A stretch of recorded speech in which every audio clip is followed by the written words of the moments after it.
Hello 12th class, how are you? I hope that you will fit and fine. सो हम आज करने वाले हैं आपकी second poem having name an elementary school classroom in a slum, जिसके टू स्टेंजास हम अपनी प्रीवियस वीडियो में कर चुके हैं। तो जिस भी बच्चे ने पिछले वाली वीडियो नहीं देखी है तो उसका लिंक आज इस वीडियो के डिस्क्रिप्शन बॉक्स में डाल दिया जाएगा। और आपको मैं थोड़ा लिंकअप करने की कोशिश करता हूं कि अब तक हम पढ़ चुके हैं कि किस प्रकार से पोइट ने स्टीफन स्पेंडर ने अपनी पीड़ा दिखाने की कोशिश की है। जब उनको मौका मिला था एक स्लम में जाने का, स्लम यानी कि गंदी बस्ती के स्कूल में जाने का मौका मिला था, तो वहां पर उनको सामाजिक अन्याय यानी कि सोशल इनजस्टिस जो किया जाता है गरीबों के साथ, उनके दुख के बारे में यहां पे बात की। तो किस प्रकार से स्लम में रहने वाले बच्चों को किस प्रकार से अभाव का जीवन व्यतीत करना पड़ता है, जीना पड़ता है, उसी पीड़ा को व्यक्त करते हुए ये कविता लिखी गई। तो आज हम पढ़ते हैं इस पोम के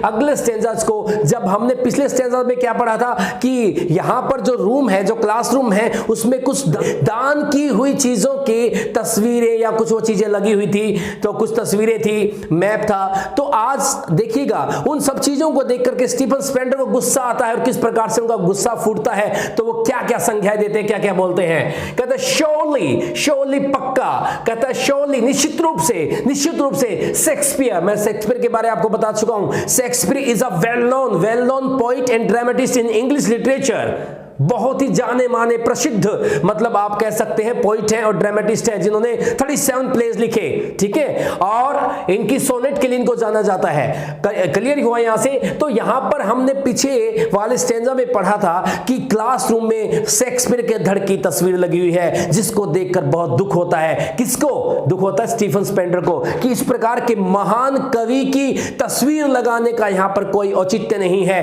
क्योंकि जिसकी कविताएं, जिसके प्ले हमेशा रॉयल्टी की बात करते हैं, नेचर की बात करते हैं, और इन बच्चों को रॉयल्टी और नेचर से कोई लेना देना नहीं है। They are not able to feed their bellies, ठीक है, वो अपने पेट नहीं भर पाते हैं पूर्ण रूप से।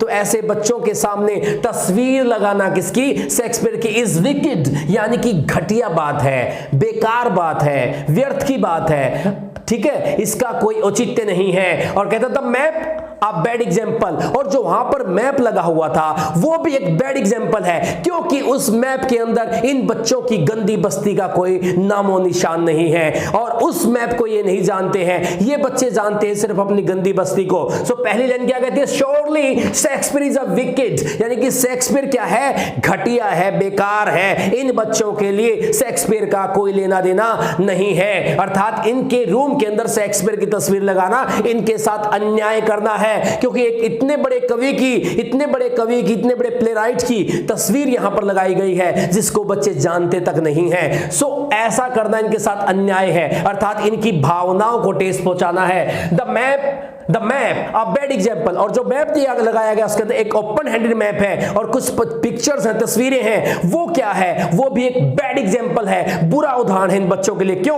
क्योंकि अगर जिस बच्चे ने जो चीज देखी नहीं है आप उसका एग्जाम्पल उस बच्चे को देंगे तो डेफिनेटली उस बच्चे के अंदर अगर वो चीज उसके पास नहीं है तो इंफीरियरिटी, यानी कि उसके अंदर इंफीरियरिटी कॉम्प्लेक्स महसूस वो करेगा बच्चा। बैड एग्जाम्पल क्यों है जो मैप? क्यों है? क्योंकि इसके अंदर दिखाए गए शिप का मतलब जहाज इन बच्चों ने कभी देखे नहीं है। और क्या? सन दिखाया गया है। ऐसा नहीं है कि इनके यहां पर धूप नहीं निकलती, दिन नहीं निकलता, सूर्य नहीं चमकता, लेकिन जिस बस्ती में रहते हैं दैट इज पॉल्यूटेड, वहां पर धुआं, हमेशा धूल, मतलब इनकी जो बस्ती है वो धूल से, प्रदूषण से भरी हुई है। अर्थात इनको सूर्य देवता के धूप के दर्शन नहीं होते हैं अच्छे से। तो इन बच्चों को ये जहाज दिखाना, समुद्री जहाज दिखाना, सन का दिखाना, ये गलत है। बल्कि उल्टा इनको नुकसान क्या होगा कि लव, उन बच्चों के अंदर प्यार पैदा होगा। टेम्प्ट होता लालच में आना, कि वो बच्चे लालच में आ जाएंगे, क्या करेंगे? देम टू स्टील, कि वो उनको चुराने की कोशिश करेंगे। अर्थात दीज आर बैड एग्जाम्पल। अगर इन बच्चों ने इन चीजों को नहीं देखा है, उनके लिए ये क्या है? विचित्र चीजें हैं। हो सकता है कि वो उनको चुराने की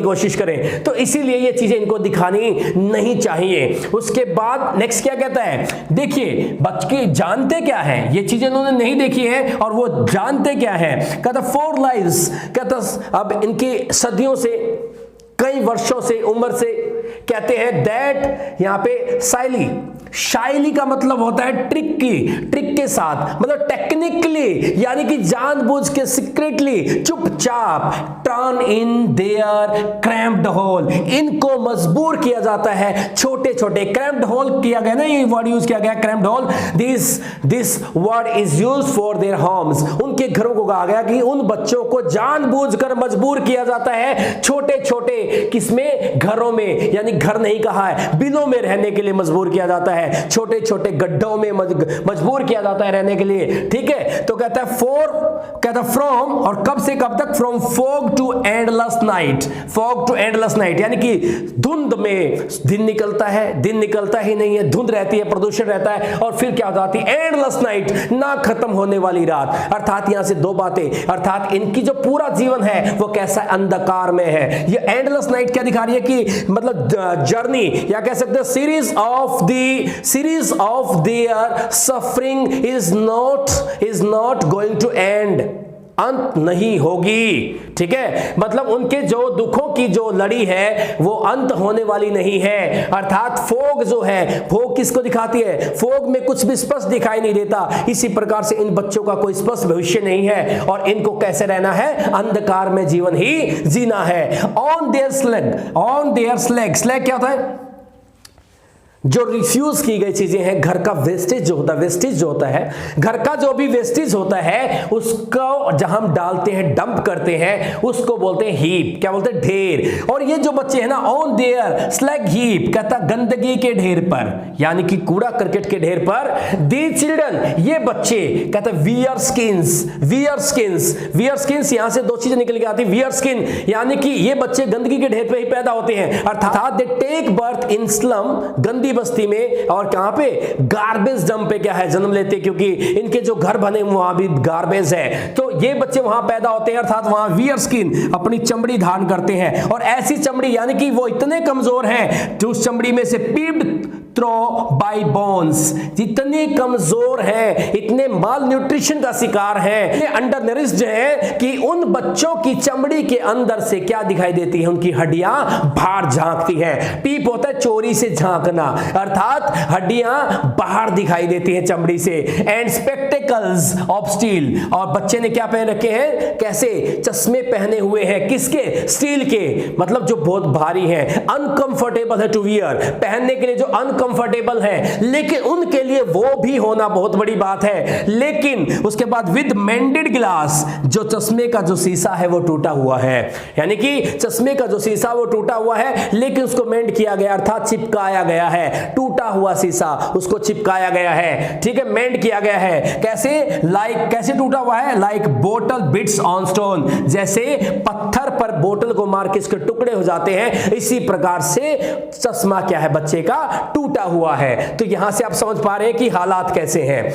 ऑल देयर टाइम्स, अर्थात उनके साथ और किसी तरह की बात नहीं करनी चाहिए। उनका जो भी समय बीतता है, और स्पेस, जहां जहां जिस जगह पर वो घूमते हैं, जितनी जगह पर वो घूमते हैं, जितना समय उनका बीतता है, वो सिर्फ क्या है, आर फोगी स्लम, वो गंदी बस्ती ही है। अर्थात उनका पूरा दिन, पूरा समय वहीं पे व्यतीत होता है, अर्थात पूरी लाइफ वहीं पे स्पेंड करते हैं, और उसके अलावा, उस स्पेस के अलावा, उस स्थान के अलावा वो और किसी चीज को नहीं जानते हैं। सो आप यहां से समझ पाए हैं। सो यहां कहता, सो इसलिए bolt their map with slum, अर्थात ये मैप जिसके अंदर क्या दिखाए गए हैं, शिप दिखाए गए हैं, सन दिखाया गया है, और क्या दिखाए गए हैं, बहुत अच्छे अच्छे सिटीज दिखाए गए हैं, डोम्स वाली बिल्डिंग्स दिखाई गई है। तो वो नहीं कहता है, इनका जो मैप है ना, उसको कलंकित कर दिया गया है, धब्बित कर दिया गया है, चिन्हित कर दिया गया है, किसके साथ, इस्लाम के साथ, यानी कि स्लम ही इनका मैप है। इनका मैप क्या है, इनका जो निवास स्थान क्या है, वो स्लम ही है, जो क्या है, सो इसलिए हमें कहता है कवि यहां पे बोल्ट मैप मार्क कर दो, देयर मैप विल स्लम, अर्थात जो मैप बड़े बड़े शहरों को दिखाता है उसमें इनकी गंदी बस्ती को भी क्या कर दो, चिन्हित कर दो, मार कर दो या धब्बा लगा दो वहां पर कि हां ये है वो गंदी बस्ती, अर्थात ये है मैप और इसमें ये है कलंक, ठीक है, धब्बा, ठीक है। Blot their map with slum as big as doom, और ये कितना बड़ा है, एज बिग एज डोम का मतलब होता है कयामत, मौत। छोटी बस्तियां हैं जिसमें स्लम के बच्चे रहते हैं, इतना बड़ा संसार है जो हरा भरा है, सब है, और इसको भी, इस छोटे से स्थान को भी उस मैप में क्या करना चाहिए, चिन्हित करना चाहिए, जो अच्छे से बड़े बड़े शहरों को दिखाता है। तो एक बार फिर से रिपीट कर लेते हैं इसको। कहता है श्योरली, क्यों कहता है, गुस्से में आकर कहता है श्योरली कि शेक्सपियर की तस्वीर दिखाना इन बच्चों को बेहुदा है, बेकार है। क्यों बेकार है, क्यों घटिया बात है? क्योंकि इन बच्चों के जीवन में शेक्सपियर के विचारों जैसा कुछ नहीं है, क्योंकि शेक्सपियर ने जो भी प्ले या पोम्स उन्होंने लिखी हैं वो पोम्स होती है नेचर के ऊपर होती है। जितने भी प्लेस लिखे हैं वो शायद रॉयल्टी के ऊपर, राजाओं के ऊपर लिखे हैं, लेकिन इन बच्चों के जीवन में कोई ऐसा शाही चीज नहीं है। और the map is a bad example, जो मैप दिखाया गया है बच्चों, जो मैप दिखाया गया है उसके अंदर क्या दिखाए गए हैं, शिप और सन दिखाए गए हैं। ये एक बैड एग्जांपल है, क्योंकि जब बच्चों ने कभी जहाज देखे नहीं है उनको ये चीजें दिखाना, बल्कि उनको बिगाड़ना है, उनकी भावनाओं को ठेस पहुंचाना है, क्योंकि शायद इनको अगर ये अच्छे लगेंगी तो ये इनको चुराने की कोशिश करेंगे।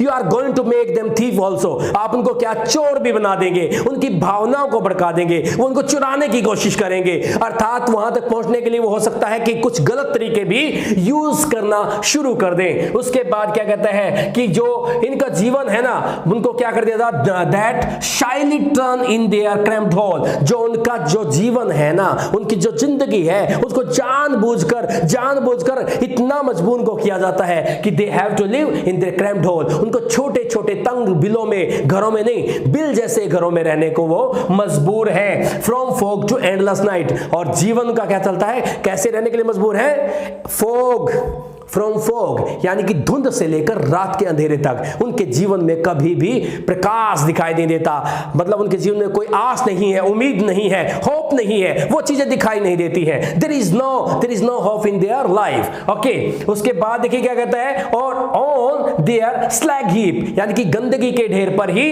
दी चिल्ड्रन, ये बच्चे क्या करते हैं, वियर स्किन मतलब क्या, पैदा होते हैं, चमड़ी धारण करते हैं, और वो चमड़ी अर्थात जहां पैदा होते हैं वो इतने कुपोषित हैं, इतने मालन्यूट्रिशन है, मतलब क्या, इतने अंडर नरिश्ड है, ठीक है, कि उनकी चमड़ी जो है उनकी हड्डियों से क्या है, बाहर दिखाई देती है, झांकती है, हड्डियां बाहर दिखाई देती हैं, मतलब बहुत ज्यादा कमजोर है, ठीक है। और जो स्पेक्टिकल्स बच्चे ने पहने हुए हैं उसका जो गिलास है वो भी मेंट किया गया है, चिपकाया गया है, और वह ऐसे टूटा हुआ है शीशा उसका जैसे किसी बोतल को पत्थर पे मार के तोड़ दिया जाए, उसके टुकड़े हो जाते हैं। इसी प्रकार से all their time and space, कभी कहना चाहता, the poet want to say that, the poet wants to say that, कहना चाहता है कि इन बच्चों का जो भी समय है, जितना भी इनका समय है जीवन का, या जो भी जिंदगी स्थान पर जीते हैं, तो ये स्लम के अलावा कुछ नहीं जानते, यही इनका टाइम है, यही इनका क्या है, स्पेस है। तो कवि को गुस्सा आता, वो हमें कहता है कि अपने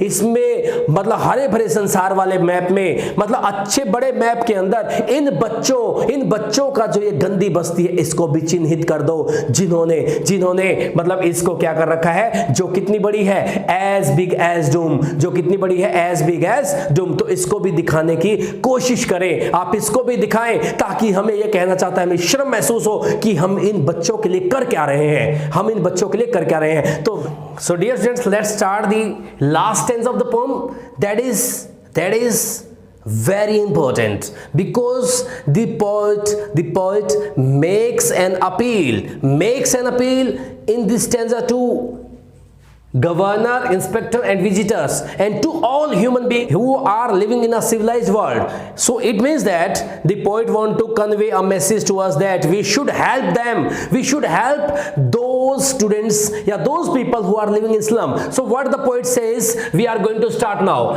Unless का मतलब होता है जब तक नहीं, तो यहां पे क्या कहता है, अनलेस, जब तक नहीं, कौन, गवर्नर, शासक, इंस्पेक्टर, जो वहां इंस्पेक्शन करने आते हैं, बस्ती को देखने आते हैं, और विजिटर या जो वहां पर घूमने आते हैं, कहता जब तक हमारे जो शासक हैं, नेता हैं, शासन चलाने वाले हैं, गवर्नमेंट है, और इंस्पेक्टर जो वहां पर क्या आते हैं, जो इंस्पेक्शन करने के लिए आते हैं, इंस्पेक्टर एंड विजिटर, ठीक है, वो जब तक this map become their window, कहता ध्यान दे, जब तक दिस मैप अब किसको कहा गया है, जो मैप उस रूम के अंदर लगाया गया है, जिसके अंदर दिखाया गया है सिविलाइज्ड वर्ल्ड दिखाया गया है, यानी कि सभ्य समाज दिखाया गया है, सभ्य संसार दिखाया गया है, हरा भरा संसार दिखाया गया है, जब तक ये कहता है ये वाला मैप जो हमारा जो वर्ल्ड है, कहता वो बिकम्स देयर विंडो, कहता वो जब तक इनकी खिड़की नहीं बनेगा, अर्थात जब तक ये उस खिड़की के द्वारा उसमें प्रवेश नहीं करेंगे, जब तक इस गंदी बस्ती में रहने वाले बच्चों का जो मैप रूम के अंदर दिखाया गया है, जब तक वो इनकी खिड़की नहीं बनेगा, अर्थात उसके अंदर से संसार को नहीं देख पाएंगे, अर्थात जब तक उस संसार में प्रवेश नहीं कर पाएंगे। एंड दीज विंडो, और ये कौन सी खिड़कियां, जो खिड़कियां रूम की है, जिन्होंने क्या कर लिया है, that shut upon their life, जिन्होंने उनके जीवन को क्या कर लिया है, बंद कर लिया है, जकड़ लिया है, लाइक कैटाकॉम्स को हम कबर कह सकते हैं, एक गलियारा, एक गैलरी, जिसके अंदर एक गलियारा बनाया जाता था पहले, जिसके अंदर बहुत सारी दीवारों के अंदर क्या बनाई जाती थी, कब्रें बनाई जाती थी, जिसमें क्या था, डेड बॉडीज को रख दिया जाता था और पैक कर दिया जाता था। इसी प्रकार से कहता है कि जो ये खिड़कियां हैं इस रूम की, इन्होंने क्या कर लिया है, शट कर लिया, बंद कर लिया है इन बच्चों के जीवन को, इन व्यक्तियों के जीवन को, किसकी तरह, उस कैटाकॉम्स की तरह जो एक गलियारे में होती थी, अर्थात जिनके अंदर डेड बॉडीज को रख के क्या पैक कर दिया जाता था। तो ये क्या है, कैटाकॉम्स मतलब दिखाई गई है, यानी कि जो खिड़कियां हैं इन्होंने बंद कर लिया है, किसकी तरह, कब्र की तरह इन बच्चों के जीवन को। कहता ब्रेक और ब्रेक, अपील करता है, ब्रेक और ब्रेक, ओपन, कहता तोड़ दो इन खिड़कियों को, तोड़ दो इन क्या है, कब्र रूपी खिड़कियों को, जिन्होंने क्या इन बच्चों के जीवन को क्या कर लिया है, अपने अंदर बंद कर लिया है, जकड़ लिया है, अर्थात गंदी बस्ती के इन खिड़कियों को क्या कहता है कवि, तोड़ दो, till they break the town, till तक they break the town, till they break the town, इससे पहले कि वो शहर को तोड़ दें। भूखा व्यक्ति क्या कर सकता है, भूखा व्यक्ति कुछ भी कर सकता है। जब पेट की भूख खाने को मांगती है तो we will have to do some efforts, हमें कुछ काम करने पड़ते हैं। It may be wrong, it may be right, ये क्या सही भी हो सकते हैं, गलत भी हो सकते हैं। तो ये कहता है कि ब्रेक और break till open they break the town, इससे पहले कि वो क्या शहरों पर हमला कर दे, शहरों को तोड़ दे, तो क्या कहता है, इनकी खिड़कियों को तोड़ दो, एंड शो, और दिखा दो, क्या कर दो, दिखा दो, दीज चिल्ड्रन, इन बच्चों को, टू ग्रीन फील्ड्स, हरे भरे खेत दिखा दो, इनको हरे भरे खेत दिखा दो, अर्थात हरियाली से, नेचर से इनको क्या किया गया है, क्या है, कट ऑफ कर दिया गया है। तो इनको क्या करो, इस गंदी बस्ती से निकालो, इस खिड़की जो है, खिड़कियां, कब्र रूपी खिड़कियों को तोड़कर इनको गंदी बस्ती से निकालो, और इससे पहले कि ये क्या है, खुद घुसने की कोशिश करें किसमें, शहर में आकर के, और जो ये सिविलाइज्ड अपने आप को कहते हैं उनका रहना मुश्किल हो जाए, तो उससे पहले इन खिड़कियों को तोड़ दो और इन बच्चों को क्या दिखा दो, ग्रीन फील्ड, हरा भरा संसार दिखा दो, एंड मेक देयर वर्ल्ड, और उनके संसार को बना दो, कहता एंड मेक देयर वर्ल्ड, उनके संसार को बना दो, रन, दौड़ने दो, एश्योर, क्या होता है, नीला अक्षितिज आसमान, नीले आसमान के नीचे दौड़ने दो, ऑन द गोल्ड सैंड, क्या, सुनहरी रेत के ऊपर, और इन बच्चों को रेगिस्तान मतलब सुनहरी रेत, ठीक है, हरियाली सब देखने दो, और कहता है उनके जीवन को उसके ऊपर दौड़ने दो, एंड लेट देयर टंग, और उनकी क्या है, लेट देयर टंग, और उनकी जीभा को क्या करने दो, रन नेकेड इनटू बुक्स, कहता है किताबों को उन्मुक्त मन से पढ़ने दो, अपनी मर्जी से मुक्त रूप से क्या है, पढ़ने दो, सारे पाबंदियां, सारे बंधन हटा दो, और उन बच्चों को क्या है, किताबों को पढ़ने दो। द वाइट का मतलब जो सफेद पेजों पर लिखी गई है, एंड ग्रीन लीव्स अपॉन, और किसके ऊपर लिखी गई, हरे पत्तों के, यानी कि हरियाली, यानी कि सिर्फ हम किताबों से सब कुछ नहीं सीखते, हम हरियाली यानी कि हम नेचर के कांटेक्ट में आकर भी बहुत कुछ सीखते हैं। तो यहां पर क्या कहता है कवि कि इन बच्चों की जो जीभा को क्या है, बिना पाबंदी के बुक्स पढ़ने, जो क्या किस पे लिखी गई है, सफेद पेजों पर, यानी कि शिक्षा के ऊपर किसी प्रकार का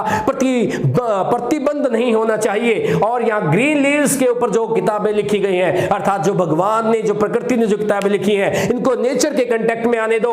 क्यों आने दो, कारण क्या है, कहता है हिस्ट्री देयर्स, इतिहास उन्हीं का होता है, अर्थात इतिहास उन्हीं का गुणगान बयान करता है, उसी देश का इतिहास महान होता है। Whose language the sun, whose language is the sun, अर्थात जिसकी भाषा में प्रकाश जैसा तेज होता है, सूर्य के प्रकाश जैसा तेज होता है। अर्थात इन बच्चों को क्या है, नेचर के कांटेक्ट में आने दो और इनकी जीभा के अंदर, इनकी टंग के अंदर, इनकी व्यक्तित्व के अंदर, इनकी पर्सनैलिटी के अंदर वो तेज आने दो जो किसका है, सूर्य का होता है। तो इस प्रकार से एक बार फिर से रिपीट कर लेते हैं। कहता है unless governor, inspector and visitor, कहता है जब तक क्या है, जो है शासक हैं, जब तक क्या है, शासक हैं, जब तक वो इंस्पेक्टर हैं या जो अपने विजिटर हैं, जब तक वो इस तरफ ध्यान नहीं देंगे। किस तरफ, कि इन बच्चों के जीवन में कुछ सुधार किया जाना चाहिए। This map become their Windows, जब तक ये इस संसार के मैप को, जो सभ्य संसार के मैप को इन बच्चों की खिड़कियां नहीं बनाएंगे और इन खिड़कियों को नहीं तोड़ेंगे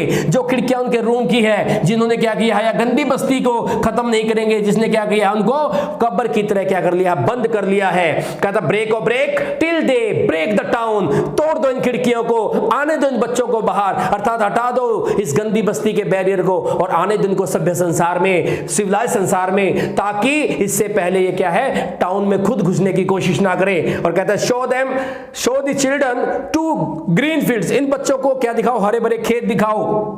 And make their world run ashore on the sand, और इनको क्या, नीले आसमान के नीचे सुनहरी रेत पर दौड़ने दो, इनके जीवन को चलने दो। And let their tongues run naked into books, और इनकी जीभा को बिना प्रतिबंध के, जो श्वेत पेजों के ऊपर लिखी किताबें हैं उनको पढ़ने दो, और हरे पत्तों के ऊपर जो भगवान ने लिखी, प्रकृति ने जो किताबें लिखी हैं उनको भी सीखने दो। अर्थात they should be contact, they must be come into contact with the nature, उनको प्रकृति के क्या है, कंटेक्ट में आने दो। और उसके साथ ही कहता है हिस्ट्री देयर्स, इतिहास उन्हीं का होता है। हुज लैंग्वेज इज द सन, जिनकी जीभा में, जिनके वक्तव्य में कैसा तेज होता है, सूर्य के जैसा तेज होता है। तो इस प्रकार से बच्चों हम कह सकते हैं कि through this poem the poet want to make us serious, हमें सीरियस करना चाहता है कि we should help the students, we should help the people who are living in slums, we should feel their misery, we should feel their sadness, we should feel their sorrows, उनके दुखों को महसूस करना चाहिए। And we should try to bring them out, और हमें कोशिश करनी चाहिए उनको गंदी बस्ती से बाहर निकालने की, ताकि वो भी एक सभ्य जीवन जी सके, क्योंकि उसी देश का इतिहास महान होता है जिसके सभी लोग सभ्य जीवन जीते हैं। अर्थात जहां पर इनइक्वालिटी कम से कम होती है, असमानता कम से कम होती है और सोशल इनजस्टिस कम से कम होता है। तो यहां पर ऐसा ही मैसेज इस पोम के थ्रू स्टीफन स्पेंडर ने देने की कोशिश की है। मैं उम्मीद करता हूं कि आपको ये आपकी आज की जो 2 स्टैंजास इस पोम के बचे थे वो आपको समझ में आए होंगे, इनकी ट्रांसलेशन आपको समझ में आई होगी। और अगर जिस भी बच्चे ने वो पहले वाली वीडियो नहीं देखी तो डिस्क्रिप्शन बॉक्स में पहले 2 स्टैंजास की डिस्क्रिप्शन भी देख लेनी है। और अगर आपको ये पोम की जो ट्रांसलेशन है, जो आपकी डिस्क्रिप्शन है वो समझ में आया है, तो आपने क्या करना है, इस वीडियो को लाइक करना है और शेयर करना है। और अगर आपने चैनल को सब्सक्राइब नहीं किया तो अपने चैनल को सब्सक्राइब भी जरूर करना है। तो अगली वीडियो तक आपसे लेता हूं विदा। Thank you. जय हिंद, जय भारत।